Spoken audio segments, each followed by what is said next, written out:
The airport had seen chaos before, whether delays, celebrity spottings, even the occasional protest. But never this. Never a silence so thick it felt like the entire terminal had inhaled and forgotten how to exhale. "Sir, I need you to open the case." The tour agent's voice was clipped, professional, but its volume carried across the checkpoint, bouncing off polished tile and sterile walls. Travelers paused, their eyes drifting toward the tall, rigid man at lane 6. His spine was impossibly straight, his face carved from solemnity.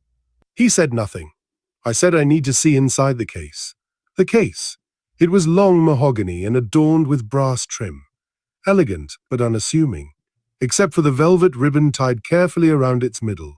Deep blue, almost black, the shade of midnight before a funeral. The shade of midnight. The man held it as though it weighed far more than it should, as though it was holding something sacred.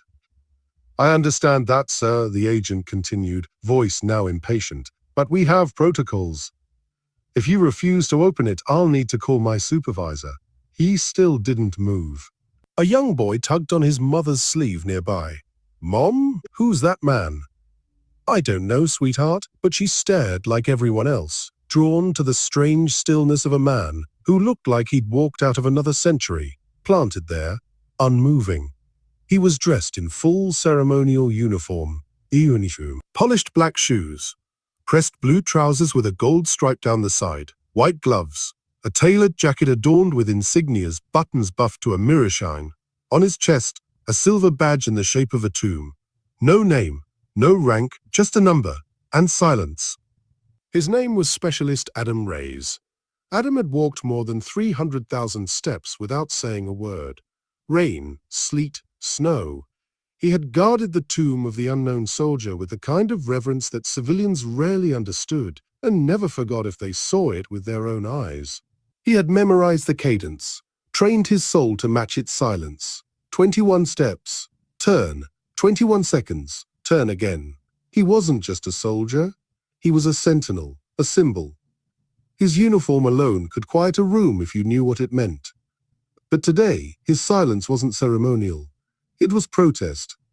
In the case he held was the flag from his final walk, folded by brothers in arms, presented in silence with the weight of history behind it. Next to it lay a medal, not for heroism in battle, but for commitment, precision, and a vow kept to those who could no longer speak. This wasn't luggage. This wasn't luggage. This was memory, sacrifice, legacy, and now disrespected. 2 days earlier, he had stood at Arlington for the last time. The day had been overcast, the sky a soft gray that felt like a blessing, cool, calm. His commander had saluted him wordlessly as Adam made his final walk. Cameras weren't allowed. Applause was forbidden, and yet in the quiet, there was more reverence than any standing ovation could offer. He had spent years perfecting stillness. Now he was using it as his protest. The tour supervisor arrived, a woman in her early 50s, her badge heavy with years of experience, her face already tired from a shift that began before sunrise. "What's the issue here? He's refusing to open the case." "Contents, no idea. Says it's ceremonial." The supervisor turned to face Adam, whose eyes didn't flinch. She stepped forward, softened her voice. "Sir, I understand your concern, but you have to comply." Still, he didn't speak. But he raised his hand, gloved, still steady, and extended a folded piece of paper. She unfolded it. Her brow furrowed, then relaxed. It was a letter, signed and sealed by the Department of the Army. It explained who he was, what was in the case, why it couldn't be opened. She read it once, then again, and then looked up at him, not as an officer of airport security, but as a mother, a citizen, a witness to something sacred. But before she could speak, a voice behind them broke the air. "That's Reyes, isn't it?" from the guard. It came from a man seated near the window. Middle-aged, civilian clothes, but his gait gave him away when he stood. Rigid, too, a fellow soldier, maybe retired, maybe not. He stepped forward. "I saw his final walk. Last week. My cousin's buried at Arlington. I know what that case is." Another voice chimed in, then another.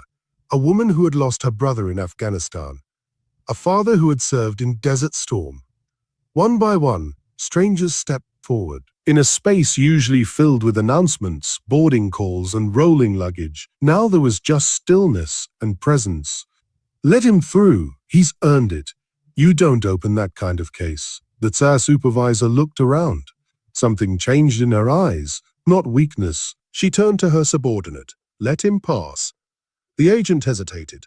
Rules were rules, but suddenly protocol seemed much smaller than purpose. Adam nodded once, almost imperceptibly, then moved forward. No thanks, no nods, no change in expression, just forward motion. The crowd that had gathered parted like a tide. Children stopped talking, phones were lowered. And as he walked, still holding the case like a sacred vessel, something extraordinary happened. One by one, people began to stand. Travelers, staff, businessmen in suits, a flight attendant off duty, a janitor with a mop, a woman holding a coffee cup that trembled slightly in her hand. They stood not out of obedience, not out of duty, out of something deeper, respect, gratitude, and a longing to be part of something meaningful, even just for a moment. No one applauded. It would have felt wrong. Instead, silence draped itself over the terminal like a flag of its own. And in that silence, something sacred passed through. Not a soldier, a sentinel, a reminder. A quote later went viral, posted by someone who had been there. He didn't speak a single word. But somehow, he said everything that needed to be heard. Another traveler wrote, "There are uniforms you salute, and then there are uniforms that silence you." He wore the second kind. As Adam reached his gate, he sat down in a corner, alone again, just as he preferred it. He placed the flag case gently on his lap, one gloved hand resting on its smooth wood. He didn't look around, didn't acknowledge the whispers, the stares. His duty wasn't to be seen. It was to remember, to carry what others no longer could. Behind him, the terminal slowly resumed its rhythm. Flights were called, conversations resumed, but something lingered, an invisible line that had been drawn and then crossed. A reminder that heroes don't always arrive with fanfare. Sometimes they board alone and leave behind only silence. Every day, silent warriors pass through our lives unnoticed. Not because they seek anonymity, but because their service demands humility. We live under the shade of freedoms they preserve, often without thanks, often without even recognition. But sometimes, silence becomes a roar, and one act of dignity can awaken the humanity in all of us. If you were moved by this story, let us know where you're watching from. Drop a comment to share your thoughts, and subscribe for more true stories that honor the quiet strength of our nation's silent heroes. Because some uniforms deserve more than a salute. They deserve a moment of silence.